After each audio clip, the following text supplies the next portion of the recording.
ಶ್ರೀ ಗುರುಭ್ಯೋ ನಮಃ. ಹಿಂದಿನ ಸಂಚಿಕೆಯಲ್ಲಿ ಭಗವಂತನಲ್ಲಿ ಭೇದವೇಕೆ ಎಂಬುದಾಗಿ ವಿಷಯಗಳನ್ನು ಸ್ಪಷ್ಟಪಡಿಸ್ತಾ, ಭೇದವನ್ನು ಮಾಡಿದರೆ ಯಾವ ಗತಿಗಳು ಪ್ರಾಪ್ತಿಯಾಗ್ತದೆ ಎಂಬುದಾಗಿ ಪುರಾಣಗಳು ತಿಳಿಸ್ತಾ ಇದೆ ಅಂತ ಹೇಳುವಂತಹ ಒಂದಷ್ಟು ಶ್ಲೋಕಗಳನ್ನು ಹೇಳಿದೆ. ಅದಿನ್ನು ಪೂರ್ತಿಯಾಗಲಿಲ್ಲ, ಅದನ್ನು ಮುಂದುವರಿಸ್ತಾ ಬೇರೊಂದಷ್ಟು ವಿಷಯಗಳನ್ನು ಕೂಡ ತಮ್ಮ ಜೊತೆಯಲ್ಲಿ ಹಂಚಿಕೊಳ್ತೇನೆ. ಇನ್ನೊಂದು ಕಡೆ ಹೇಳ್ತಾರೆ, ಸ್ಕಾಂದ ಪುರಾಣದಲ್ಲಿಯೂ ಕೂಡ ಈ ಉಲ್ಲೇಖವಿದೆ.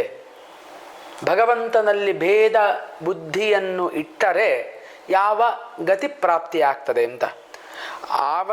ಅವಶ್ಯೋರ್ ಭೇದಕೃನ್ಮರ್ತ್ಯ ಸದಾ ನರಕ ಭಾಗ್ ಭವೇತ್ ಅವಮತ್ಯ ಹೃಷಿಕೇಶಂ ಮಾಂ ಯಜನ್ ಮಾಂ ನಿನಿಂದ್ಯ ಚ ಎಂಬುದಾಗಿ. ಇದು ಸಾಕ್ಷಾತ್ ವಿಷ್ಣುವೇ ಹೇಳುವಂತಹ ಮಾತು ಅಂತ ಕಾಣ್ತದೆ.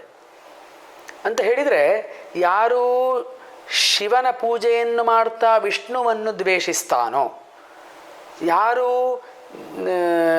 ವಿಷ್ಣುವಿನ ಪೂಜೆಯನ್ನು ಮಾಡ್ತಾ ಶಿವನನ್ನು ದ್ವೇಷಿಸ್ತಾನೋ, ಅವನಿಗೆ ನರಕದಲ್ಲಿ ಘೋರವಾದಂತಹ ಶಿಕ್ಷೆ ಆಗ್ತದೆ ಎಂಬುವಂಥದ್ದು ಈ ಶ್ಲೋಕದ ತಾತ್ಪರ್ಯ. ನೋಡಿ, ಆ ಏಕಾತ್ಮ ಭಾವ ಅಂತ ಹೇಳುವಂಥದ್ದು ನಮ್ಮಲ್ಲಿ ಎಷ್ಟು ಇದೆ. ನಮ್ಮ ಹಿಂದಿನ ಪರಂಪರೆ ದೇವಾಲಯಗಳ ಮೂಲಕವೂ ಕೂಡ ಅದನ್ನು ತೋರಿಸಿಕೊಟ್ಟಿದೆ.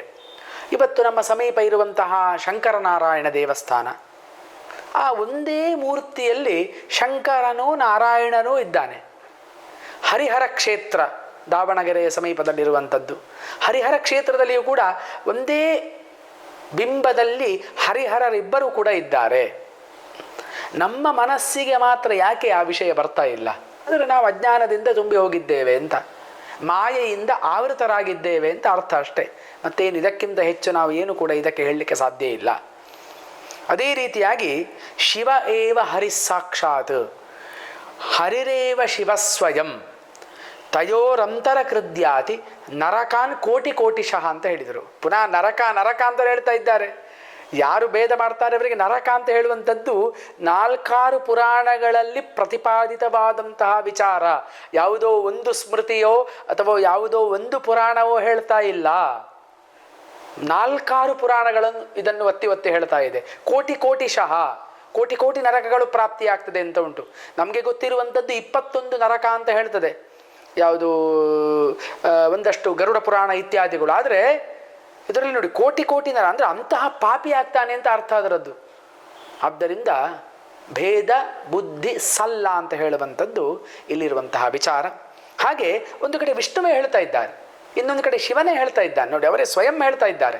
ವಿಷ್ಣು ಹೇಳುವಂತಹ ಮಾತು, ಅವಿದ್ಯಾ ಮೋಹಿತಾತ್ಮಾನಃ ಪುರುಷಾ ಭಿನ್ನದರ್ಶಿನಃ ವದಂತಿ ಭೇದಂ ಪಶ್ಯಂತಿ ಚಾವಯೋರಂತರಂ ಹರ ಅಂತ ಹೇಳಿದ್ದಾರೆ.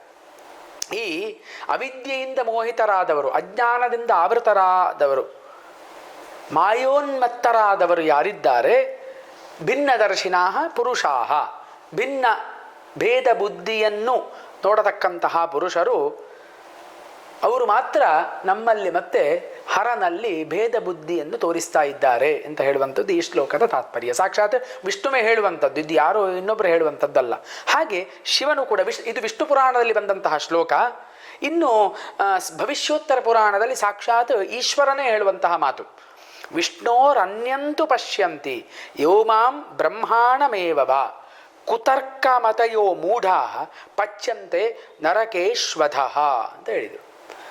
ವಿಷ್ಣುವಿನಲ್ಲಿ, ನನ್ನಲ್ಲಿ, ಬ್ರಹ್ಮನಲ್ಲಿ ಯಾರು ಭೇದ ಬುದ್ಧಿಯನ್ನು ಇಟ್ಟುಕೊಂಡಿರ್ತಾರೋ, ಕುತರ್ಕ ಮತಯ, ಅವರು ಕುಬುದ್ಧಿಯವರು, ಅವರು ಕೆಟ್ಟ ಬುದ್ಧಿಯವರು, ನರಕೇಶ್ವದ, ಅವರು ಕೂಡ ನರಕದಲ್ಲಿ ಬಿದ್ದು ಹೊರಳಾಡ್ತಾರೆ ಅಂತ ಹೇಳುವಂಥದ್ದು ಭವಿಷ್ಯೋತ್ತರ ಪುರಾಣದಲ್ಲಿ ಬರತಕ್ಕಂತಹ ಈಶ್ವರನ ವಚನ.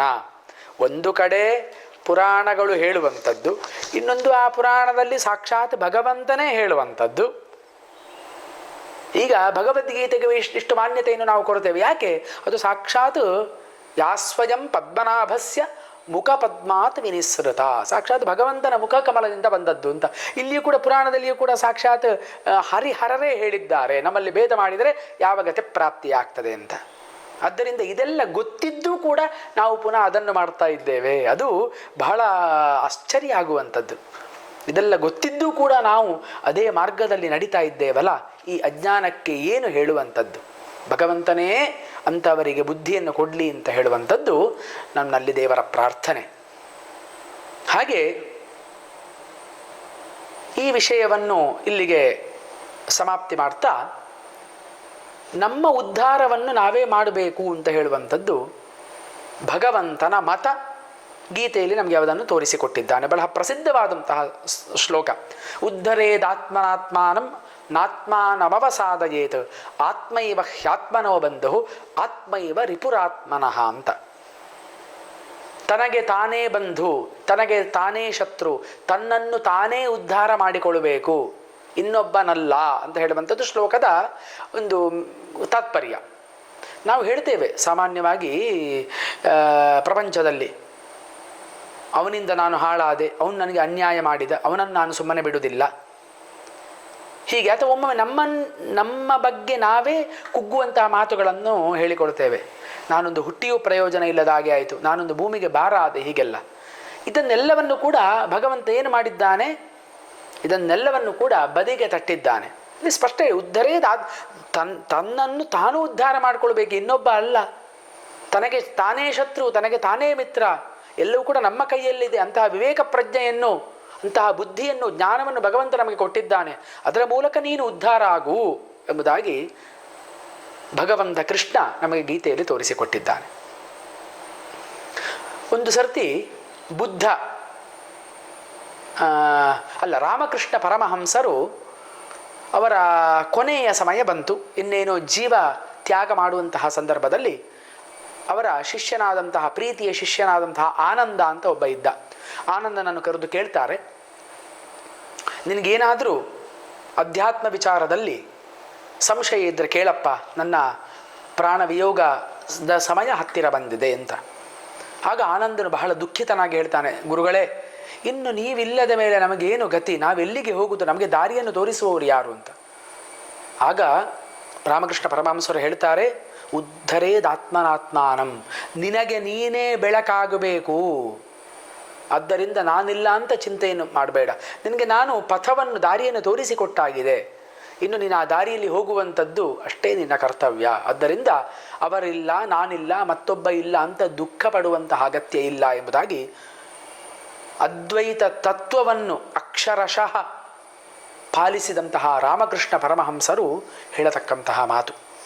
ಅದೇ ರೀತಿಯಾಗಿ ಇನ್ನೊಂದು ಕಡೆ ಒಬ್ಬರು ಗುರುಗಳು ಮತ್ತು ಒಬ್ಬ ರಾಜರಿದ್ದರು. ಆ ರಾಜನು ಯಾವಾಗಲೂ ಗುರುಗಳನ್ನು ಪೀಡಿಸುವಂಥದ್ದು, ನನ್ನನ್ನು ಈ ಮಾಯೆಯಿಂದ ಬಿಡುಗಡೆಗೊಳಿಸಿ ಎಂಬುದಾಗಿ. ಗುರುಗಳಿಗೆ ಬಹಳ ತೊಂದರೆ ಆಯಿತು. ಪ್ರತಿ ದಿವಸ ಕೂಡ ಈ ಮಾಯೆಯಿಂದ ನನ್ನನ್ನು, ಮಮ ಮಾಯಾ ದುರತ್ಯಯ ಅಂತ ಯಾರು ಕೃಷ್ಣನೇ ಗೀತೆಯಲ್ಲಿ ಹೇಳಿದ್ದಾನೆ. ಹಾಗೆ ಮಾಯೆಯಿಂದ ಬಿಡುಗಡೆಗೊಳಿಸಿ ಅಂತ ಹೇಳುವಾಗ ಒಂದು ದಿವಸ ಏನು ಮಾಡ್ತಾರೆ, ಇವನ ಉಪದ್ರವನ್ನು ತಡೆಯಲಾಗದೆ ಗುರುಗಳು ಅರಮನೆಯಲ್ಲಿರುವಂತಹ ಒಂದು ದೊಡ್ಡ ಕಂಬಕ್ಕೆ ಗಟ್ಟಿ ಅಪ್ಪಿ ಹಿಡಿದುಕೊಳ್ತಾರೆ. ರಾಜನು ಬಂದ, ಗುರುಗಳು ಅಪ್ಪಿ ಹಿಡಿದುಕೊಂಡಿದ್ದಾರೆ. ಗುರುಗಳು ಹೇಳ್ತಾ ಇದ್ದಾರೆ, ಈ ಕಂಬದಿಂದ ನನ್ನನ್ನು ಬಿಡಿಸು ಬಿಡಿಸು ಬಿಡಿಸು ಅಂತ. ರಾಜ ನೋಡಿದ, ಅಲ್ಲ ಗುರುಗಳೇ, ಈ ಕಂಬವನ್ನು ನೀವೇ ಹಿಡಿದುಕೊಂಡಿದ್ದೀರಿ, ನೀವು ಬಿಟ್ಟರೆ ಆಯ್ತಲ್ಲ, ಇದನ್ನು ಮುಗಿತಲ್ಲ ಅಲ್ಲಿಗೆ, ನಾನು ಬಿಡಿಸುವಂತಹ ಪ್ರಸಂಗವೇ ಇಲ್ಲ ಅಲ್ಲ ಅಂತ ಹೇಳ್ತಾರೆ. ಆಗ ಗುರುಗಳು ಹೇಳ್ತಾರೆ, ನೋಡು, ಇದೇ ನೀನು ಮಾಯೆಯಿಂದ ಆವೃತನಾಗಿದ್ದಿ, ನೀನು ಮಾಯೆಯನ್ನು ಬಿಟ್ಟರೆ ಸಾಕು, ಗೊತ್ತಾಯ್ತಲ್ಲ, ಅದನ್ನು ಬಿಡಿಸುವಂಥ ಅಗತ್ಯ ಇಲ್ಲ, ನೀನೇ ಬಿಟ್ಟರೆ ಆಯಿತು, ನೀನೇ ಅದರಿಂದ ಹೊರಗೆ ಬಂದರೆ ಆಯಿತು, ಹೇಗೆ ಅಂತ ಹೇಳುವಂಥ ಉಪದೇಶವನ್ನು ನಿನಗೆ ಈಗಾಗಲೇ ನಾನು ಮಾಡಿ ಆಗಿದೆ. ಆದ್ದರಿಂದ ಇನ್ನೊಬ್ಬರು ಮಾಯೆಯಿಂದ ಬಿಡುಗಡೆಗೊಳಿಸುವ ಅಗತ್ಯ ಇಲ್ಲ, ನಾವೇ ಅದರಿಂದ ಹೊರಗೆ ಬರಬೇಕು. ಅಂತಹ ಚೈತನ್ಯವನ್ನು, ಪ್ರಜ್ಞೆಯನ್ನು ಭಗವಂತ ನಮಗೆ ಕೊಟ್ಟಿದ್ದಾನೆ ಅಂತ. ಮಾಯೆ ಅಂತ ಹೇಳುವಂಥದ್ದು ಇದೆ, ಅದು ಕಗ್ಗತ್ತಲು, ಅದು ಘೋರವಾದಂತಹ ಕತ್ತಲು. ಆದರೆ ಅದರಿಂದ ಬಿಡುಗಡೆಗೊಳ್ಳುವಂತಹ ಸಾಮರ್ಥ್ಯವನ್ನು ಕೂಡ ಭಗವಂತ ನಮಗೆ ಅನುಗ್ರಹ ಮಾಡಿಕೊಟ್ಟಿದ್ದಾನೆ. ಹಾಗೆ ಎಲ್ಲ ಕೆಲಸಗಳನ್ನು ಕೂಡ ನಾವು ಮಾಡುವಾಗ ಒಂದು ಅತಿಯಾದಂತಹ ಉತ್ಸಾಹದಲ್ಲಿ ಮಾಡಬೇಕು ಅಂತ ಹೇಳುವಂಥದ್ದು. ಎಷ್ಟೆಲ್ಲ ನಮಗೆ ಗೀತೆಯಲ್ಲಿ ಸಿಗ್ತದೆ ನೋಡಿ, ಎಂತೆಂಥ ವಿಚಾರಗಳನ್ನು ಹೇಳಿದ್ದಾನೆ. ಆ ವಿಚಾರಗಳನ್ನು ಕಥೆಯ ಮೂಲಕ ಹೇಳಿದಾಗ ನಮಗೆ ಮನಸ್ಸಿಗೆ ಹೋಗ್ತದೆ. ಇಲ್ಲದಿದ್ದರೆ ಗೀತೆಯಲ್ಲಿರುವಂತಹ ಶ್ಲೋಕಗಳು ಸ್ವಲ್ಪ ಕ್ಲಿಷ್ಟಕರ, ಅಷ್ಟು ಸುಲಭದಲ್ಲಿ ಅರ್ಥ ಆಗುವುದಿಲ್ಲ. ಉತ್ಸಾಹದಿಂದ ಮಾಡಬೇಕು, ಯಾವಾಗಲೂ ನಿರುತ್ಸಾಹನಾಗಿರಬಾರದು ಅಂತ ಹೇಳುವಂಥದ್ದು. ಒಂದು ಸರ್ತಿ ನಾರದರು ವೈಕುಂಠಕ್ಕೆ ಹೋಗ್ತಾ ಇದ್ರಂತೆ. ಹೋಗುವಾಗ ಕಾಡಿನ ಮೂಲಕ ಹೋಗುವಾಗ ಇಬ್ಬರು ತಪಸ್ವಿಗಳಿದ್ದರು. ಎಲ್ಲಿ ಆ ಕಾಡಿನಲ್ಲಿ ತಪಸ್ಸು ಮಾಡ್ತಾ ಇದ್ದರು. ಒಬ್ಬ ಉತ್ಸಾಹದಿಂದ ತಪಸ್ಸು ಮಾಡ್ತಾ ಇದ್ದ, ಇನ್ನೊಬ್ಬ ಸ್ವಲ್ಪ ನಿರುತ್ಸಾಹದಿಂದ ಇಷ್ಟು ತಪಸ್ಸು ಮಾಡಿದೆ ಇನ್ನೂ ಭಗವದ್ ದರ್ಶನ ಆಗ್ತಾ ಇಲ್ಲ ಅಂತ ತಿಳಿದುಕೊಳ್ತಾ ಇದ್ದಾನೆ. ಮೊದಲನೇ ತಪಸ್ವಿ ಬಂದು ಕೇಳ್ತಾನೆ, ನಾರದರೇ ಎಲ್ಲಿಗೆ ಹೋಗ್ತಾ ಇದ್ದೀರಿ? ನಾನು ವೈಕುಂಠಕ್ಕೆ ಹೋಗ್ತಾ ಇದ್ದೇನೆ ವಿಷ್ಣು ದರ್ಶನಕ್ಕೆ ಅಂತ ಹೇಳಿದರು ನಾರದರು. ಕೇಳಿದ ಇವ, ವಿಷ್ಣು ಹತ್ರ ನೀವು ಹೇಗೂ ಹೋಗ್ತಾ ಇದ್ದೀರಿ, ನನಗೆ ಯಾವಾಗ ಮೋಕ್ಷ ಸಿಗ್ತದೆ ಅಂತ ಕೇಳಿ ಬನ್ನಿ ನಾರದರೆ ಅಂತ ಹೇಳಿದ. ಆಯ್ತಪ್ಪ ಅಂತ ಹೇಳಿದರು. ಎರಡನೇ ತಪಸ್ವಿ ಹತ್ರ ಮುಂದೆ ಹೋಗುವಾಗ ಅವನು ಸಿಕ್ಕಿದ, ಎರಡನೇ ತಪಸ್ವಿ. ಅವನು ಕೂಡ ಹೇಳಿದ, ಎಲ್ಲಿಗೆ ಹೋಗ್ತಾ ಇದ್ದೀರಿ? ನಾನು ಇದಕ್ಕೆ ಹೋಗ್ತಾ ಇದ್ದೇನೆ, ಎಲ್ಲಿಗೆ? ವೈಕುಂಠಕ್ಕೆ. ನನಗೂ ಕೂಡ ಯಾವಾಗ ಮೋಕ್ಷ ಸಿಗ್ತದೆ ಅಂತ ಕೇಳಿ ಬನ್ನಿ ನಾರದರೆ ಅಂತ ಹೇಳಿದ. ಆಯಿತು ಅಂತಾಯಿತು. ನಾರದರು ಹೋದರು, ವಿಷ್ಣುವಿನ ಜೊತೆಯಲ್ಲಿ ಬೇರೆ ಬೇರೆ ವಿಷಯ ಸಂಭಾಷಣೆ ಮಾಡಿದರು. ಪುನಃ ಬಂದರು. ಬರುವಾಗ ಇದೇ ಕಾಡಿನ ಮಧ್ಯದಲ್ಲಿ ಬಂದರು. ಈ ಇಬ್ಬರು ತಪಸ್ವಿಗಳು ಕಾಯ್ತಾ ಇದ್ದಾರೆ, ನಾರದರು ಯಾವಾಗ ಬರ್ತಾರೆ ಅಂತ. ಉತ್ಸಾಹದಿಂದ ಮೊದಲು ನಿರುತ್ಸಾಹಿಯಾದಂತಹ ತಪಸ್ವಿ ಸಿಕ್ಕಿದ. ಸ್ವಾಮಿ ಹೋದ್ರಿಯಾ, ಕೇಳಿದ್ರಿಯಾ, ನನಗೆ ಯಾವಾಗ ಮೋಕ್ಷ ಸಿಗ್ತದೆ, ವಿಷ್ಣುದೇವರೇನು ಹೇಳಿದರು ಅಂತ ಕೇಳಿದ. ಆಗ ನಾರದರು ಹೇಳಿದರು, ನೀನು ಈ ಮರದ ಬುಡದಲ್ಲಿ ತಪಸ್ಸು ಮಾಡ್ತಾ ಇದ್ದೆ, ಹೌದಾ? ಆದ್ದರಿಂದ ಅಲ್ಲ, ನಿನಗೆ 7 ಜನ್ಮದ ನಂತರ ನಿನಗೆ ಮೋಕ್ಷ ಸಿಗ್ತದೆ ಅಂತ ಹೇಳುವಂಥದ್ದು ವಿಷ್ಣುದೇವರ ಆಜ್ಞೆ ಅಂತ ಹೇಳಿ. ಯಾರಿಗೆ? ಮೊದಲನೇ ತಪಸ್ವಿಗೆ. ಅವನು ನಿರುತ್ಸಾಹದಿಂದ ಮಾಡ್ತಾ ಇದ್ದ. ಅವನಿಗೆ ಭಾರಿ ಪೆಚ್ಚು ಮೊರೆ ಹಾಕಿದ. ಇನ್ನೂ 7, ಇಷ್ಟು ತಪಸ್ಸು ಮಾಡಿ ಆಯಿತು ವರ್ಷಗಟ್ಟಲೆ, ಇನ್ನೂ 7 ಜನ್ಮ ಬೇಕಂತೆ ಮೋಕ್ಷ ಸಿಗಲಿಕ್ಕೆ. ಅಯ್ಯೋ ಹೀಗೆಯೇ ನನ್ನ ಸ್ಥಿತಿ ಅಂತ ಸ್ವಲ್ಪ ದುಃಖ ಪಟ್ಟ ನಿರುತ್ಸಾಹನಾದ. ಎರಡನೇ ತಪಸ್ವಿ ಬಹಳ ಉತ್ಸಾಹದಿಂದ ಮಾಡ್ತಾ ಇದ್ದ.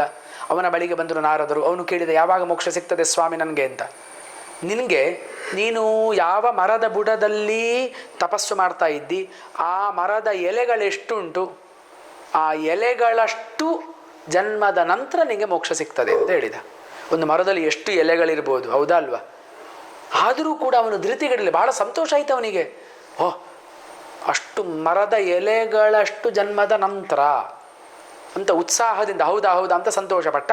ಕೂಡಲೇ ನಾರದರು ಆಶೀರ್ವಾದ ಮಾಡಿದ್ರು, ನಿನಗೆ ಈಗಲೇ ಮೋಕ್ಷ ಸಿಕ್ಕಿತು ಅಂತ. ಯಾಕೆ? ಅವನಲ್ಲಿ ಒಂದು ಉತ್ಸಾಹ ಇತ್ತು. ಅವನು ಏನು ಆಲೋಚನೆ ಮಾಡಿದ ಆಗಲಿ, ಅಷ್ಟು ಇನ್ನೂ ಒಂದಷ್ಟು ವರ್ಷಗಳ ಕಾಲ ನನಗೆ ದೇವರ ಧ್ಯಾನವನ್ನು ತಪಸ್ಸನ್ನು ಮಾಡುವಂತಹ ಒಂದು ಯೋಗ ಸಿಕ್ಕಿತು. ಅದಲ್ಲದೆ ಮೋಕ್ಷ ಸಿಗುವುದಿಲ್ಲ ಅಂತ ಹೇಳಲಿಲ್ಲ, ಆ ಎಲೆಗಳಷ್ಟು ಜನ್ಮದ ನಂತರ ಮೋಕ್ಷ ಸಿಗ್ತದೆ ಅಂತ ಹೇಳಿದರು. ಇಲ್ಲ ಅಂತ ಹೇಳ್ತಿದ್ರೆ ಹೌದು, ಮೋಕ್ಷ ಉಂಟು ಅಂತ ಹೇಳುವಂಥದ್ದು ಖಂಡಿತ. ಅದರಿಂದ ತಪಸ್ಸು ಮಾಡುವ, ಅದೇ ನನಗೆ ಒಂದು ಉತ್ಸಾಹ ಅಂತ ಅವನು ನೆನೆಸಿಕೊಂಡ ಕಾರಣ ಅವನಿಗೆ ಕೂಡಲೇ ಅವನಿಗೆ ಮೋಕ್ಷ ಸಿಕ್ಕಿತು. ಇನ್ನೊಬ್ಬನು ಇನ್ನೂ 7 ಜನ್ಮಗಳು ಕಾಯಬೇಕಾಯಿತು. ಹಾಗೆ ನಾವು ಕೂಡ ಹಾಗೆ ಜೀವನದಲ್ಲಿ ಒಂದು ಉತ್ಸಾಹ ಇರಬೇಕು. ಎಲ್ಲ ಕೆಲಸದಲ್ಲಿಯೂ ಕೂಡ ಕೂಡಲೇ ಪ್ರತಿಫಲ ಸಿಗುವುದಿಲ್ಲ. ದೇವರ ಪೂಜೆಯನ್ನು ಮಾಡಿದರೆ, ಹೋಮಗಳನ್ನು ಯಾಗ ಯಜ್ಞ ಮಾಡಿದರೆ ಕೂಡಲೇ ಪ್ರತಿಫಲ ಸಿಗುವುದಿಲ್ಲ. ಅದು ಅಪೂರ್ವ ಅಂತ ಒಂದು ಪುಣ್ಯದ ಗಂಟಾಗಿ ನಮ್ಮ ಜೊತೆಯಲ್ಲಿ ಇರ್ತದೆ. ಅದು ಯಾವಾಗ ಫಲ ಕೊಡಬೇಕು ಆಗ ಅದು ಫಲವನ್ನು ಕೊಡ್ತದೆ. ಮೀಮಾಂಸಾ ಶಾಸ್ತ್ರದಲ್ಲಿ ಅದನ್ನು ಅಪೂರ್ವ ಅಂತ ಕರೀತಾರೆ. ಆದ್ದರಿಂದ ಎಂತಹ ಸಮಯದಲ್ಲಿ ದೇವರ ವಿಷಯದಲ್ಲಿ ಮಾತ್ರ ಅಲ್ಲ, ಪ್ರತಿಯೊಂದು ವಿಚಾರದಲ್ಲಿ ತುಂಬ ತೊಂದರೆಗಳು ಬರ್ತದೆ. ನಾವು ಕೆಳಕ್ಕೆ ಹೋಗ್ತೇವೆ ಮಾನಸಿಕವಾಗಿ, ಆರ್ಥಿಕವಾಗಿ. ಆದರೆ ಯಾವ ಸಮಯದಲ್ಲಿಯೂ ಕೂಡ ಧೃತಿಗೆಡಬಾರದು. ಎಲ್ಲವನ್ನು ಕೂಡ ಎದುರಿಸಿಕೊಂಡು ನಾವು ಉತ್ಸಾಹದಿಂದ ಇರುವುದರ ಜೊತೆಗೆ ನಮ್ಮ ಜೊತೆಯಲ್ಲಿ ಇರುವವರು ಕೂಡ ಉತ್ಸಾಹ ಭರಿತರಾಗಿರುವಂತಹ ಒಂದು ಕೆಲಸವನ್ನು ನಾವು ಮಾಡಿದಾಗ ಮನುಷ್ಯ ಜನ್ಮ ಸಾರ್ಥಕ ಆಗ್ತದೆ ಎಂಬಂತಹ ವಿಷಯವನ್ನು ಬಗೆಯಾಗಿ ನಮಗೆ ಕೃಷ್ಣ ಪರಮಾತ್ಮ ತಿಳಿಸಿಕೊಟ್ಟಿದ್ದಾನೆ. ಆದ್ದರಿಂದ ಆ ಭಗವಂತನ ಆರಾಧನೆಯನ್ನು ಮಾಡುವುದರ ಮೂಲಕವಾಗಿ ಅವನ ಅನುಗ್ರಹದೊಂದಿಗೆ ಉತ್ಸಾಹ ಭರಿತವಾದಂತಹ ಜೀವನವನ್ನು ನಡೆಸುವಲ್ಲಿ ನಾವು ಯಶಸ್ವಿಯಾಗೋಣ ಅಂತ ಹೇಳ್ತಾ 2 ಮಾತುಗಳನ್ನು ಕೃಷ್ಣಾರ್ಪಣಮಸ್ತು ಅಂತ ಮುಗಿಸ್ತೇನೆ.